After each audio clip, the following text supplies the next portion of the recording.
Muling pinatunayan ng kapulisan ang mahalagang papel bilang katuwang ng pamahalaan sa paghahatid ng mga pangunahing serbisyo sa komunidad ng aktibong makibahagi ang Sorsogon 2nd PMFC Revitalized Police sa Barangay Team sa isinagawang medical at dental mission sa Barangay Kadandanan, Bulan, Sorsogon sa pakikipag-ugnayan ng RPSB team sa mga opisyal ng barangay sa pangunguna ni Punong Barangay Harrison Mejera. Matagumpay na naisagawa ang aktibidad sa ilalim ng 7K Kalusugan Program ng pamahalaang panlalawigan ng Sorsogon sa covered court ng nasabing barangay.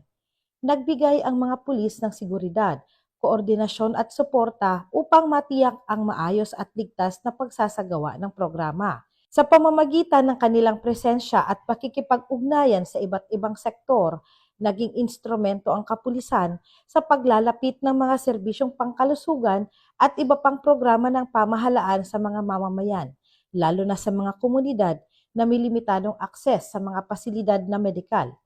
Layunin ng programa na mabigyan ng agarang konsultasyon at serbisyong pangkalusugan ang mga mamamayan nang hindi na kinakailangang bumiyahe pa sa malalayong pagamutan, kasabay ng pagpapatibay ng ugnayan ng pamahalaan, kapulisan at komunidad tungo sa mas maayos at mas malusog na pamayanan.